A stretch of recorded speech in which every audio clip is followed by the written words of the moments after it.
Oke, Bismillahirrahmanirrahim. Assalamualaikum warahmatullahi wabarakatuh.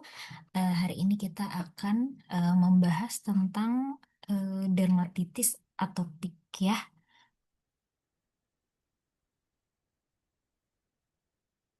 Sebelumnya kita telah membahas tentang psoriasis. Nah, dermatitis atopik juga masih di topik tentang kulit ya. Nah, apa itu dermatitis atopik? Kalau misalkan bahasa sekarangnya mah eksim ya.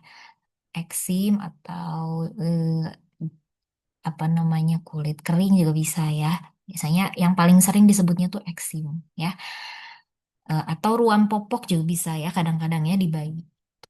Apa itu dermatitis atopik? Dia itu adalah penyakit kulit yang kronis sama juga ya kayak psoriasis ya. Dia itu sama penyakit kulit yang kronis. Nah, cuman nanti kita lihat ya bedanya ya. Dermatitis atopik ini kambuhan. Kenapa? Penyebabnya sama. Biasanya ada disregulasi sistem imun bawaan dan adaptif. Nah, kemudian ada apa lagi nih? Karena ada ketidakseimbangan sitokin. Itu sehingga mengaktifasi jalur inflamasi. Kalau misalkan ada inflamasi terjadi, biasanya ada kemerahan, ada gatal. Itu ya. Nah, apalagi yang terjadi di sini ada gangguan fungsi sawar epitel dan ketidakseimbangan mikrobial gitu. Apa tandanya? Ada gatal gitu ya, ada ruam yang hilang timbul sama eh, kulitnya itu kering.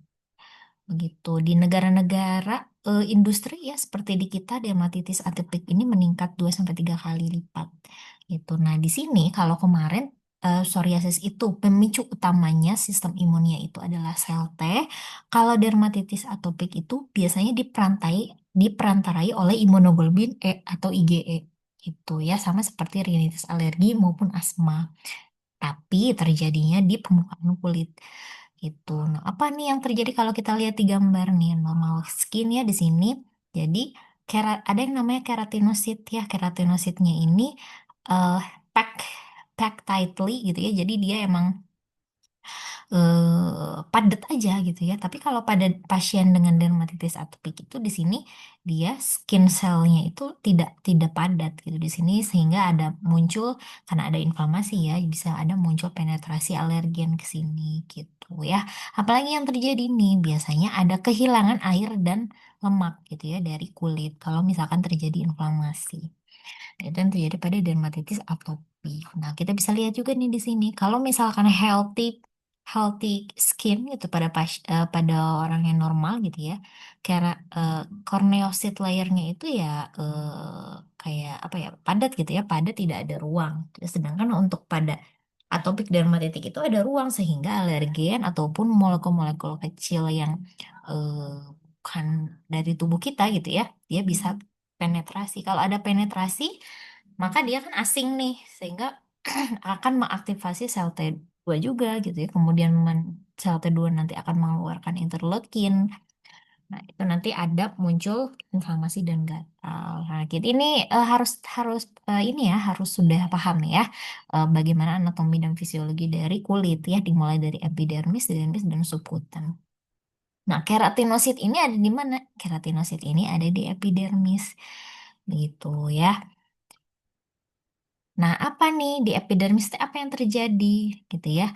Epidermis itu kan pada dasarnya itu memprovide protektif ya. Jadi dia protektif sifatnya. Karena dia juga menjadi eh, bagian dari organ imunitas kita yang eksternal. Itu protective role of skin barrier ya. Skin barrier sering banget dong kita mendengar ya. Healthy skin barrier. Banyak sekali nih kalau iklan-iklan dari moisturizer di apa namanya iklan-iklan moisturizer di negara kita gitu ya. Hmm. Nah, kalau tadi di epidermis itu ada yang namanya korneosit. Korneosit ini dihasilkan dari apa? Pemecahan dari profilagrin. Jadi filagrin ini akan menghasilkan NMF namanya. Ya. Nah, stratum corneum itu isinya adalah sekitar 15 sampai 20 layer. Jadi tebel ya. Tebel dan isinya itu adalah intracellular lipid ya, kemudian korneosit gitu ya, dan lain-lain gitu.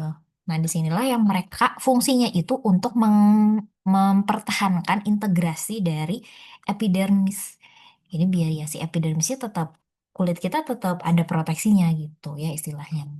Nah, kalau misalkan ada degradasi protease, tuh ya, maka di sini ada yang namanya corneodesmosom. Ya, corneodesmosom ini nanti kalau misalkan ada degradasi protease, dia hancur. Nggak ada nih, nggak ada yang bisa mempertahankan skin barrier gitu ya ceritanya. Apalagi ini yang penting di sini pH ya. Semakin asam itu maka semakin biasanya jadi semakin mudah untuk bakteri untuk masuk ke dalam. Basah juga sama ya, terlalu basah ataupun terlalu asam itu tidak baik gitu. Nah, bagaimana patofisiologinya nih? Nah, di sini ada yang namanya Langerhans cell. Langerhans cell itu adalah makrofag yang khusus hanya ada di kulit. Itu kulit itu memang punya sebagai physical barrier ya tadi yang saya bilang ya, dia sebagai organ imunitas eksternal. Dia physical barrier terhadap alergen, patogen, racun ataupun iritan untuk dapat memelihara hidrasi kulit. Nah, dermatitis atopik itu terjadi akibat adanya disregulasi dari physical barrier ini. Itu karena tadi ada sistem bawaan dan adaptif yang terganggu sehingga menyebabkan respon inflamasi yang kronis. Nah, sini kalau misalkan ini kan subkutan ya. Di sini ada banyak layer. Kalau layernya ini dia renggang, maka dia akan muncul nih ada masuk alergen, patogen, iritan ataupun toksin. Kalau misalkan dia terdeteksi, yang mendeteksi pertama biasanya Langerhans sel. Jadi makrofag dia sifatnya seperti fagositosis. Nah, tapi kan dia tidak bisa nih kerja sendiri karena permukaan tubuh kita juga luas dan Langerhans sel ini tidak banyak. Itu kalau ada disrupsi barrier, maka filagirinnya turun gitu ya, natural moisturizer faktornya turun juga gitu ya, ceramidnya itu juga turun, free fatty acid turun, pH-nya semakin meningkat jadi semakin asam. Di sini jadi nggak ada, jadi renggang-renggang gitu ya dan lain-lain. Nah, nanti sel Langerhans ini akan manggilin sel T helper, kemudian sel T helper ini akan mengaktifasi interleukin sehingga dia akan manggilin eosinofil sel B gitu. Sel B ini nanti akan membawa imunoglobulin E. Nah, inilah yang nanti akan muncul respon inflamasi karena ada sel imun kita di sini. Respon inflamasi muncul, maka dia akan memicu yang namanya hiperproliferasi dari keratinosit. Nah, sama juga sebetulnya pada pasien dengan dermatitis atopik ini, kalau gatal digaruk-garuk terus jadi luka, kemudian nanti digaruk lagi. Nah, nanti dia akan menghasilkan nggak plak sih, tapi kayak apa sel keratinosit yang hiperproliferasi jadi membelah terus menerus jadi kayak ada benjolan gitu yang mana itu tuh gatal. Nah, inilah yang terjadi pada dermatitis atau gitu ya. Etiologinya kenapa? Karena genetik ya. Kalau misalkan ada satu orang tua yang punya kondisi atopik, kemungkinan 60% anaknya itu bisa mengalami atopik. Ya hanya satu loh ya. Tapi kalau misalkan dua orang ayah dan ibu gitu punya penyakit kulit, nah maksudnya dermatitis atopik gitu ya, maka peluang anaknya dermatitis atopik bisa 80%. Kemudian apalagi lingkungan, ya. Kemudian gangguan fungsi sawar pelindung kulit juga ya. Kemudian faktor imunologi dan juga infeksi. Nah, di sini iritan-iritan contohnya apa? Misalkan pelarut lipid ya, misalkan sabun ya, deterjen yang keras gitu ya, disinfektan ya, iritan pada pekerjaan gitu ya, kemudian cairan rumah tangga yang lainnya, bahkan wall itu juga bisa memicu dermatitis atopik ya pada beberapa orang. Karena kan dia suka bikin gatal juga ya, kalau yang eh, kurang bagus gitu ya. Kemudian apalagi alergen banyak lah ya, kutu, rambut binatang, serbuk sari, jamur dan lain-lain. Mikroba nanti kalau misalkan udah ada retakan gitu ya di stratum corneum kita, maka mikroba jadi gampang sekali untuk masuk. Karena kan sebetulnya di apa namanya di lingkungan kita itu banyak sekali mikroba yang tidak kita kelihatan gitu ya, makhluk halus betulan gitu ya. Ada virus ya, ada Staphylococcus aureus, kemudian ada Candida species atau Dermatophyta ya. Bisa juga dari makanan nih, misalkan makanan apapun itu yang dia itu bisa menyebabkan iritan kontak gitu ya. Ketika ada iritan kontak, maka terjadi vasodilatasi dan menjadi alergen. Terus bisa juga nih stres psikologis ya bisa memicu dermatitis atopik karena stres itu nanti akan mempengaruhi sistem imun kita. Hormon juga bisa ya kalau misalkan ya hormonnya tidak normal juga nanti akan mempengaruhi keseimbangan sistem imun ataupun sistem tubuh kita.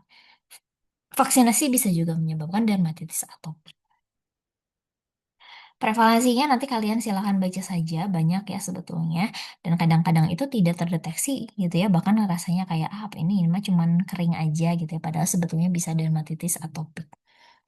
Nah, dermatitis atopik itu paling sering itu sebetulnya di anak kecil ataupun orang dewasa yang memang dermatitis atopik. Ya paling banyak terjadi itu misalkan di pipi, di jidat gitu ya, di leher, terus di lipatan-lipatan gitu ya, bagian lipatan. Atau di bagian pantat juga sama bisa ya, ya ruang popok misalkan gitu ya.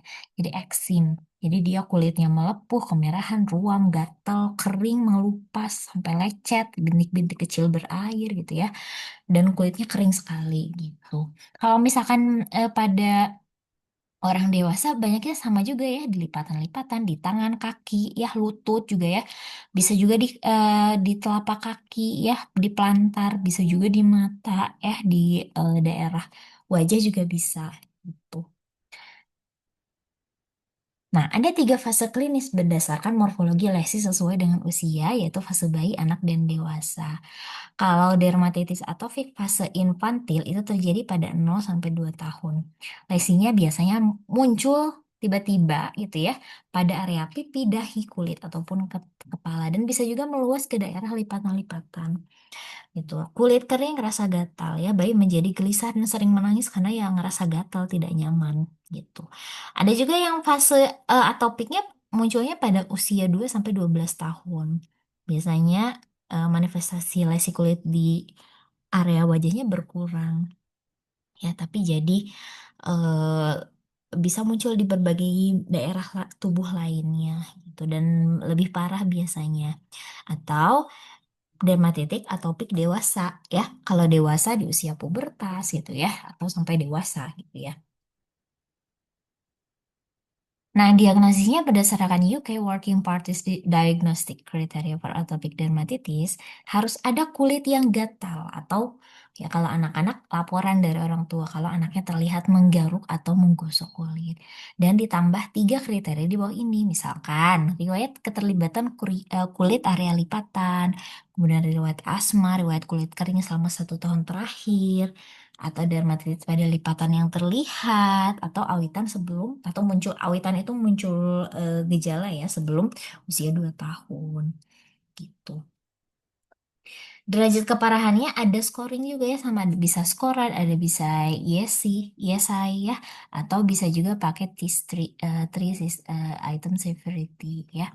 Kalau scorer gimana nih ya? Jadi score ya. Jadi biasanya dilihat nih luas lesi kulitnya, menggunakan rule of nine. Jadi misalkan kalau di tangan berapa sekian persen ya, nanti skornya dari 0 sampai 100. Intensitas morfologi lesinya nanti ada ya hitungannya sebetulnya. Nah, kemudian keluhan subjektifnya. Nah, nanti kalau kurang dari 25 maka disebutnya ringan. Kalau 25 sampai 50 sedang, kalau lebih dari 50 berat. Terus scored indeks scored. Ada juga nih scored objektif ya, penilaian tanpa memperhitungkan gejala subjektif. Ya sama juga kurang lebih ya, kalau kurang dari 15 itu dermatitis ringan, 15 sampai 40 itu sedang, lebih dari 40 berat ya. Atau juga ada poskorat ya, macam-macam lah gitu ya. Eh, Biasanya dikembalikan ke dokternya lah ya, biasanya dokternya bisa menilai ya, masuknya kayak gimana. Nah, kemudian, nah lihat lagi nih, terapi dermatitis atopik itu harus dilihat apa? Nah, ada konsep 5 pilar penata laksanaan dermatitis atopik. Pertama, edukasi, diedukasi nih pasiennya bahwa penyakit ini tuh sifatnya kronis. Kalau digaruk terus-menerus malah menjadi lebih parah. Jadi harus gimana? Harus menahan diri agar tidak digaruk. Nah, untuk menahan diri tidak digaruk selain ya karena orang-orang nih self control dari orangnya ya dikasih terapi biasanya. Terus yang kedua harus tahu nih penyebab utamanya tuh apa. Apakah misalkan karena sering pakai hand sanitizer karena waktu itu COVID, atau karena sering cuci tangan, atau misalkan dia itu bekerjanya sering mencuci piring atau misalkan mencuci baju tanpa ada sarung tangan, atau seperti apa. Kalau misalkan sudah diidentifikasi, maka harus modifikasi gaya hidup gitu ya. Entah itu misalkan pilihlah sabun cuci tangan yang lebih ramah gitu ya. Misalkan ganti jadi sabun bayi, atau misalkan ganti sabun cuci tangannya jadi sabun mandi biasa. Nah, bisa ya seperti itu. Nah, kemudian apalagi memperbaiki, mempertahankan, dan memulihkan fungsi sawar kulit dengan pelembab. Ya, pelembab itu wajib banget untuk pasien dengan dermatitis atopik. Kalau sudah ada inflamasi, maka dihilangkan inflamasinya. Kalau misal terus di edukasi juga ya tentang si gatal garuk ini harus dikendalikan dan dieliminasi. Patogenesisnya sebetulnya ada beberapa ya. Ini baru yang pertama nih tentang outside inside. Ya, outside di sini apa? Ada trigger. Ada trigger yang bikin impair barrier ya, si barrier barrier apa skin barriernya itu rusak. Contohnya misalkan tadi ya si sabun-sabunan disinfektan gitu ya dan lain-lain. Deterjen ya bisa ya. Atau inside. Nah, kalau inside ini misalkan inflamasi ya. Inflamasi apapun misalkan karena emang udah barriernya jelek gitu ya, ada inflamasi, ada bakteri gampang yang masuk gitu ya, maka nanti ada inflamasi jadinya gatel, garut sampai terluka jadi inflamasi makin parah. Wah, itu ya pokoknya benar-benar muter-muter sebetulnya ya kalau dermatitis atopik itu. Jadi salah satunya harus diputus gitu misalkan gatalnya harus dihilangkan setidaknya gitu. Jadi bisa dikasih antihistamin gitu ya, atau dikasih salep kortikosteroid ya gitu. Terapi non farmakologi mandi air hangat, gunakan pelembab kulit ya, wet dressing kalau misalkan memang sudah eh, terluka terbuka, ada banyak luka terbuka gitu ya, sama perhatikan memilih bahan pakaian, makanan dan aktivitas gitu ya. Terapi farmakologinya. Nah, kalau misalkan sudah diketahui gitu ya, memang dia itu dermatitis atopik, maka biasanya dilihat gitu ya, obat utamanya adalah topikal steroid ya, atau steroid bentuk topikal. Dan ini tuh sifatnya individual, bergantung pada derajat dermatitis, lokasinya ada di mana ya, yang terlukanya, yang DA-nya gitu ya, sama luas permukaan kulit yang terkena, juga usia pasien. Tuh ya. Kalau misalkan masih ringan, biasanya emolian aja cukup ya. Nah, nanti kalau misalkan untuk mengontrol pas pada fase akut, maka harus ada tambahan topical steroid ya, atau dikombinasi dengan calcineurin inhibitor, sama sebetulnya ya dengan psoriasis gitu. Kemudian harus ada maintenance terapi karena kita tahu bahwa kortikosteroid itu tidak untuk pemakaian jangka panjang gitu. Terapi kortikosteroid topikal itu ada pilihannya ya, sesuai dengan usia pasien, kelainan klinis, dan lokasi kelainan. Kalau anak-anak, maksimumnya itu adalah yang kortikosteroidnya potensinya tuh 4. Nah, kemarin kita udah ya lihat ya, potensi 4 itu apa saja. Kalau anak usia lebih dari 2 tahun, maka maksimumnya ada itu adalah potensi 2. Nah, kita lihat nih, jadi potensinya dari potensi yang paling bawah dulu ya, 6 ke 5 gitu ya, baru kalau enggak ke 4 gitu ya. Naik perlahan-lahan ya, ada maksimum. Anak usia pubertas hingga dewasa dapat menggunakan potensi poten ataupun super poten, tergantung dari dia itu separah apa dan seluas apa. Nah, tapi kan kita tahu ya, untuk menggunakan terapi kortikosteroid topikal itu kan harus dari yang paling bawah dulu ya. Kemarin kita udah belajar. Nah, jumlah KSA yang dioleskan sebaiknya mengikuti ukuran fingertip unit. Jadi ya, jadi jadi harusnya tuh ya dioles tipis gitu misalkan ya, dioles tipis dan merata gitu, atau tidak tidak menutupi gitu lah. Tidak nggak tebal-tebal banget gitu ya. Seperti itu. Dan pengolesannya 1 sampai 2 kali sehari. Tapi untuk potensinya yang sedang dan kuat cukup dioles 1 kali sehari aja ya. Nah ini ya, fingertip unit 1 fingertip. Ya kalau misalkan di wajah dan leher itu 2,5 fingertip ya. Ka- eh, Mas ini ya, apa namanya tuh? Ini untuk kortikosteroid ya, beda ya kalau kalau apa namanya tabir surya gitu ya di wajah kan dua dua dua jari gitu ya. Tapi kalau kortikosteroid nggak dua jari gitu ya, tapi dua setengah fingertip. Kemudian badan bagian depan 7, punggung 7, satu lengan 3 FTU ya. Lengannya aja satu FTU gitu ya, tungkai bawah 6 FTU dan lain-lain ya. Gitu. Jadi ini ya, ini tidak banyak yang tahu ya. Nah, ini nih potensinya ya.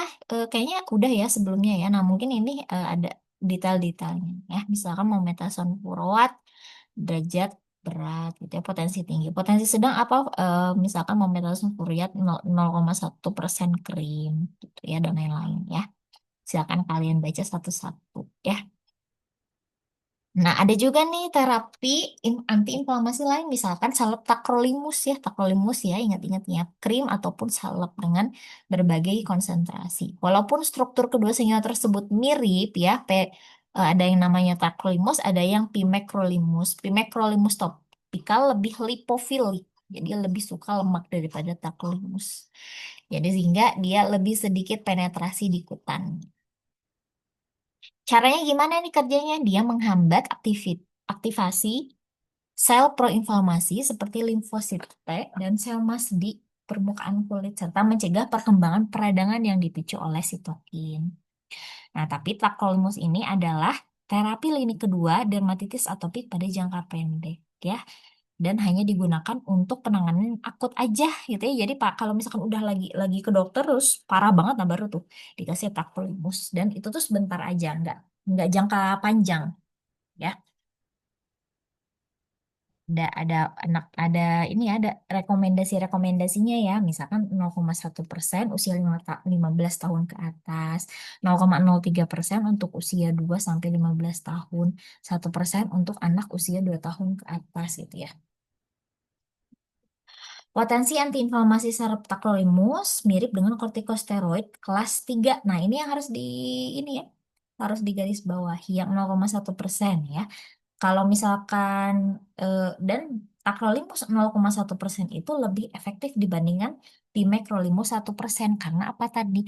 Karena pimecrolimus itu lebih lipofilik atau lebih suka lemak yang mana dia jadi lebih sedikit penetrasi ke kulitnya. Begitu ya. Efek sampingnya keluhan paling umum biasanya rasa gatal dan terbakal pada area yang diaplikasikan. Kalau misalkan sudah digatal terus sudah gatal digaruk-garuk terus biasanya jadi ada luka. Nah, kalau misalkan sudah ada luka terbuka maka biasanya dikombinasi dengan antibiotik topikal. Bisa asam fusidat ya, bisa mupirocin, bisa gentamicin. Tuh ya. Nah, ini caranya ya kalau misalkan eksebasi derajat ringan, maka pada pagi hari bisa diberikan inhibitor dari yang berat dulu ya. Kalau eksebasi eksaksebasi derajat berat itu pagi dan malamnya dikasih kortikosteroid topikal ya. Kalau dilihat nih dipantau 1 sampai 2 minggu. Ya harus setiap hari. Itu ya nggak boleh adem-ademan ya. Kalau misalkan sudah ada perbaikan, maka coba diturunkan biasanya. Misalkan paginya dikasih kortikosteroid, malamnya dikasih inhibitor kalsinerin topikal. Kalau selama 1 sampai 2 minggu sudah ada perbaikan, maka diturunkan lagi. Jadi pagi dan malamnya itu jadi inhibitor kalsinerin topikal ya diberikan selama 4 minggu. Nah nanti kalau 4 minggu udah ringan, udah bagus gitu ya efeknya sudah sangat baik maka harus rajin pemeliharaan ya pemeliharaannya gimana dikasih pelembab. Nanti kita ada sesi tentang pelembab ya sudah ini. Nah, terapi untuk kondisi dermatitis atopik yang sulit disembuhkan juga ada ya, oklusi dan caranya adalah harus ada pembalutan, balut basah menggunakan kompres air hangat 20 menit, 4 sampai 6 kali sehari.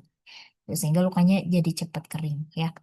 Bisa juga fototerapi gitu ya, lini kedua untuk derajat ringan ya hingga berat yang enggak responsif terhadap pengobatan topikal.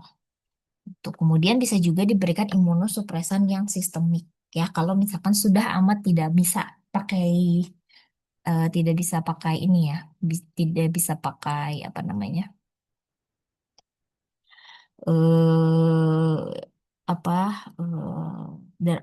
kortikosteroid yang topikal ya.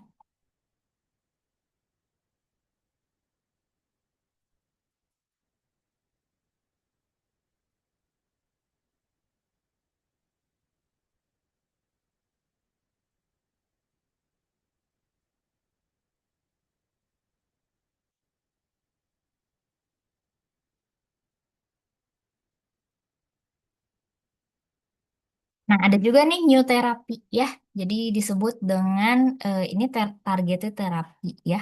Berarti dia apa namanya spesifik ya biasanya.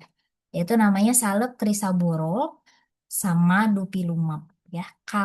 Salep crisaborol itu dia salep juga ya, dia ya 2% ya.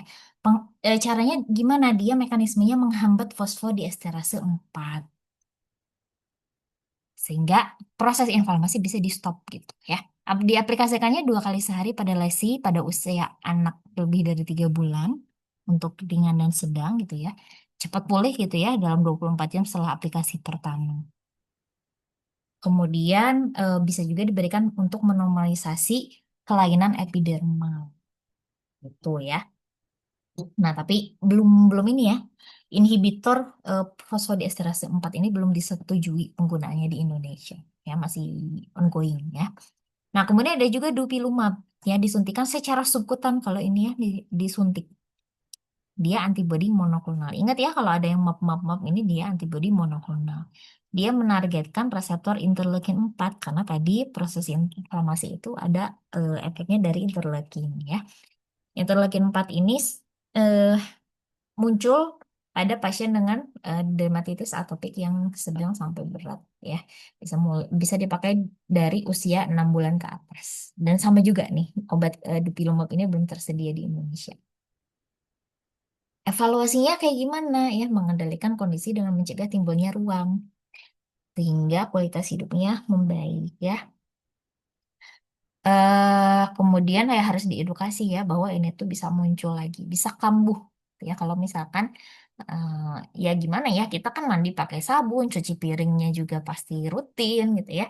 Kalau nggak punya eh, mbak untuk ngebantuin gitu ya kemudian ya mau tidak mau kan kita pasti akan cuci tangan, kita akan pakai hand sanitizer gitu ya, pasti akan ada gitu ya sehingga tidak mungkin kita nggak pakai itu ya. Yang paling mungkin itu ya kita memberikan apa ya memaintain dermatitis atopik ini dengan pemberian eh, apa namanya moisturizer gitu. Kalau tata laksana tepat pasti dia akan membaik ya. Harus paham gitu ya bahwa dia tidak bisa sembuh tapi ya bisa dikendalikan gitu. Oke, nah sekarang, nah nanti kalian silakan dipelajarin aja ya ini ya kesimpulannya. Nah ini tadi ya apa bedanya dermatitis dengan psoriasis ya? Kalau misalkan psoriasis itu biasanya munculnya di usia 15 sampai 35 tahun, tapi kalau dermatitis atopik bisa dari waktu kecil. Terus iritasi pada dermatitis atopik itu biasanya hasil dari alergi gitu ya atau ada paparan iritan. Tapi kalau misalkan psoriasis udah combo genetik dan lingkungan ya.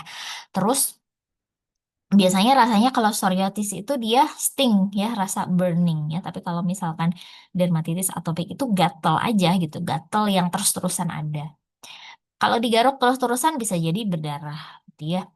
Kalau misalkan digaruk terus-terusan pada pasien psoriasis itu malah jadi apa namanya Scully patch tuh ya jadi ada sisiknya gitulah istilahnya. eh Tadi dermatitis atopik di lipatan-lipatan tubuh ya kaki, tangan gitu ya bisa di wajah. Tapi kalau misalkan apa psoriasis juga sama gitu ya, tapi lebih sering di scalp ya kulit kepala. Ya, gitu. Nah sekarang kita bahas tentang moisturizer ya, gitu. Am, ini sama bahasannya ya seperti yang tadi di awal. Nah ini gambaran stratum corneum ya. Jadi dia itu stratum corneum tuh Ya, lapisannya banyak gitu ya. Di sini ada rongga-rongganya sebetulnya. Nah, rongga-rongga inilah kalau misalkan terlalu lebar, terlalu luas, dia bisa ada apa namanya, yang masuk gitulah ke dalamnya. Nah, stratum corneum ini terdiri dari korneosit yang dikelilingi oleh fase lipid yang berkelanjutan ya. Nah, ini yang ruang-ruang ini adalah fase lipidnya. Gitu. Lipid antar sel adalah campuran antara seramid ya. Nah, sering ya kita dengar ya seramid, kolesterol, asam lemak ya, yang tersusun dalam formasi pipih yang rapat. Ya. Jumlah lipid antar sel dan organisasinya berkontribusi pada pertahanan skin barrier. Gitu. Nah, apa yang harus dilakukan? Harus hidrasi korneosit. Ada yang namanya natural moisturizing factor ya. Kita tuh punya no, punya moisturizer factor sendiri gitu, NMF namanya. Nah, si NMF ini adalah sumber utamanya itu adalah korneosit. Muncul dari pemecahan vilagirin menjadi asam amino. Yang ini ya, ini ya. Nah, derivatisasi asam amino ini menjadi asam propiliden karboksilat, asam urokanat, urea, dan laktat gitu. Nah, pada pasien yang dermatitis atopik, nah ini tuh si cairan di rongga-rongga apa namanya? Rongga-rongga hidrofobik lipid pada korneositnya itu jadi kosong gitu, melompong sehingga tadi bisa muncul alergen, dust mite ataupun bakteri gitu ya. Itulah yang menyebabkan gatal. Nah, ini sebetulnya sama ya dengan yang saya jelaskan yang tadi outside to inside ya. Kalau misalkan ada paparan dari luar menyebabkan, misalkan menyebabkan pH-nya jadi meningkat nih. Ketika pH meningkat, maka dia akan memicu inflamasi, permeabilitas barrier jadi menurun gitu ya. Kemudian stratum corneum cohesionnya juga menurun, jadi gatal juga itu ya. Terus defense terhadap antimikrobanya juga jadi melonggar gitu karena kan tadi jadi kosong gitu ya di sela-selanya tuh. Manajemennya, nah salah satunya itu adalah mengimprove dan mengoptimasi skin barrier function. Gimana caranya? Biasanya dikasih moisturizer. Ya, kita kan tahu ya tadi yang sudah dibahas kalau misalkan pada fase akut itu biasanya 1 sampai 2 minggu pagi malam dikasih kortikosteroid ya. Tapi di sela-sela kortikosteroid itu bisa ditambah dengan moisturizer. Moisturizer itu selalu ada di setiap tahapan ya. Pada fase konsolidasi setelah dikasih 1 sampai 2 minggu di awal tadi kortikosteroid, kemudian jadi kortikosteroidnya sehari sekali aja, sekalinya lagi pakai topical calcineurin inhibitor ya, sama ada kombinasi moisturizer. Kalau misalkan terus udah nih ceritanya ya, udah fase konsolidasi, maka diberikan rebuild barrier selama 4 minggu. Jadi perjalanannya panjang ya kalau misalkan dari awal didiagnosis tuh. Apakah dia memang parah, sedang, atau ringan. Kalau misalkan dari yang sedang ya udah kortikosteroidnya pagi aja gitu ya, malamnya topical calcineurin inhibitor. Kalau misalkan ternyata mild relapse yaitu ringan gitu ya, maka diberikan topical calcineurin aja selama 4 minggu gitu ya. Tapi kalau misalkan sudah baik-baik saja, maintenance ya, maintenance-nya adalah moisturizer gitu. Moisturizer itu ya kadang-kadang sebutannya adalah emollient gitu ya, padahal sebetulnya berbeda loh ya. Emollient itu adalah bagian dari moisturizer. Kadang-kadang mengacu pada bahan tertentu emollient ya, pada yang menghaluskan kulit gitu ya. Tapi sebetulnya lebih tepat gitu ya, kan tidak kita tidak tujuannya tidak hanya untuk menghaluskan kulit gitu ya. Kita butuh yang menghidrasi dan mengembalikan barrier dari kulit kita gitu ya. Nah, disebutnya harusnya moisturizer. Moisturizer yang ideal itu bisa mengembalikan hidrasi stratum corneum dan memperbaiki nilai eh, TIWL ya atau transepidermal water loss.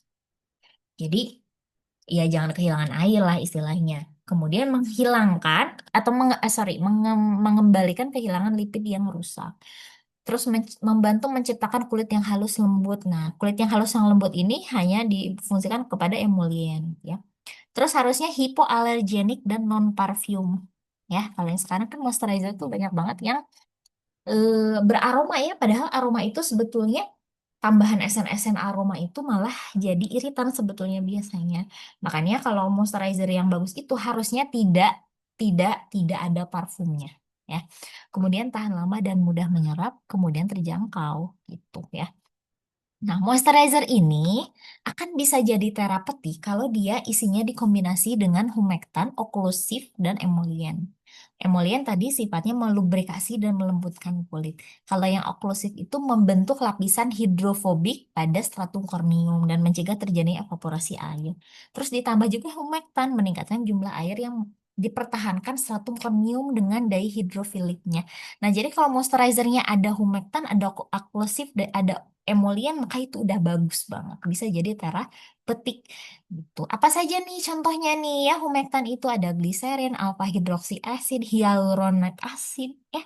Kemudian sorbitol, urea. Nah, itu udah humektan contoh-contohnya. Yang sifatnya oklusif misalkan carnauba wax ya, lanolin, mineral oil, olive oil, petrolatum, ya silikon tuh contohnya ya.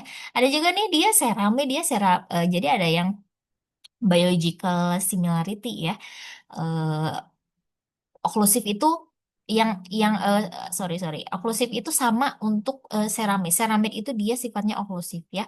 Kolesterol, free fatty acid itu juga sama sifatnya oklusif. Ada juga yang emulien ya, natural lipid yang ditemukan di dalam kulit dan sabun ya, contohnya kolagen gitu ya, nah, elastin. Nah, ini adalah contoh-contoh, silakan dihafal ya. Nah, biasanya kombinasi dari ketiga apa namanya fungsi dari pelembab ini dia bisa bagus gitu ya, menghasilkan moisturizer yang bagus. Oklusif kita bahas satu-satu ya, dia membentuk lapisan pada permukaan kulit sehingga dia mampu mempunyai kemampuan mencegah kehilangan air ya, sehingga dia bisa memproteksi terhadap bahan yang iritan dari luar ya. Salep biasanya bentuknya ya, krim atau lotion juga bisa. Tuh. Kemudian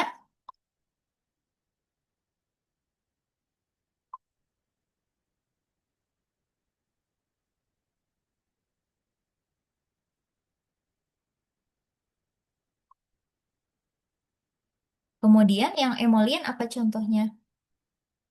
Yang emollient gitu misalkan dia punya occlusive effect juga sebetulnya gitu ya, jadi dia membantu sih sebetulnya ya. Dia contohnya oil, lipid ya, dan apa turunannya ya.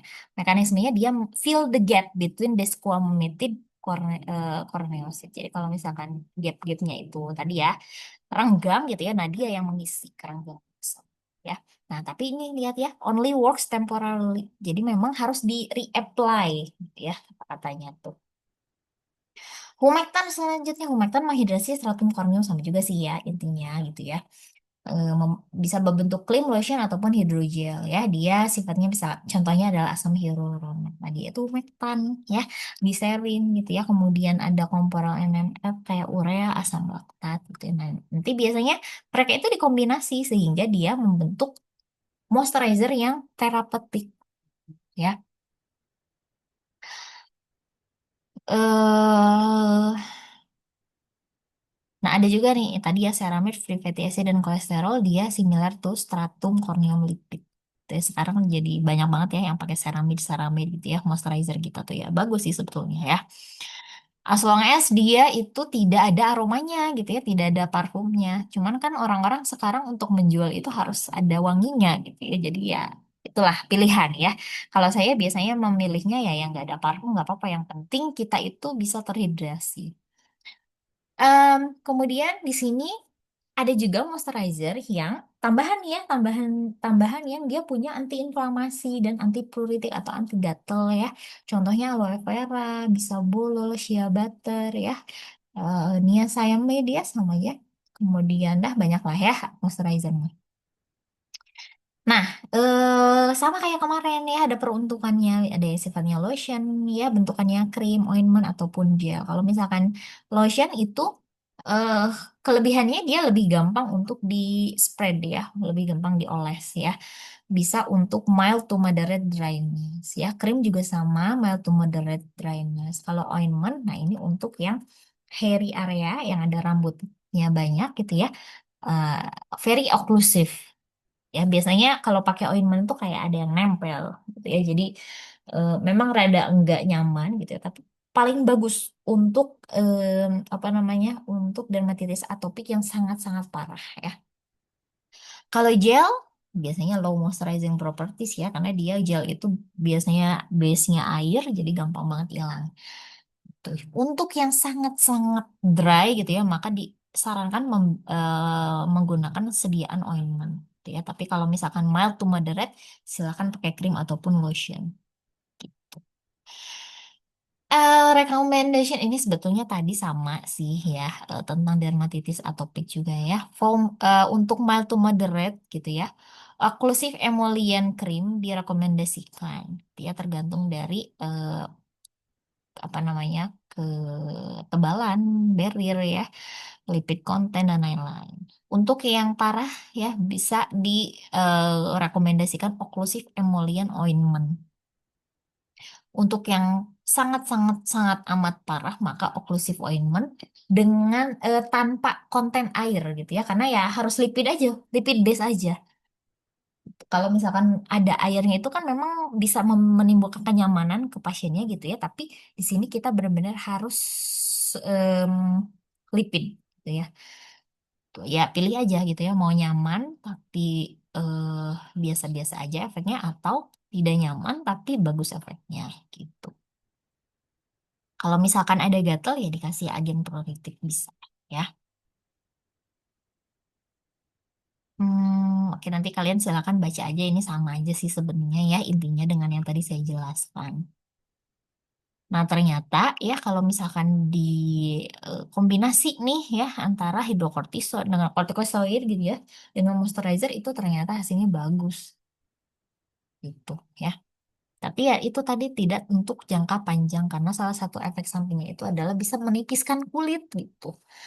Makanya kalau sudah bagus, sudah misalkan tidak ada gatal ya, tidak ada penebalan kulit, maka di maintain aja dengan pelembab gitu ya. Nah, ini silakan kalian baca lagi ya. Oke, gitu aja mungkin eh materi hari ini. Terima kasih. Assalamualaikum warahmatullahi wabarakatuh.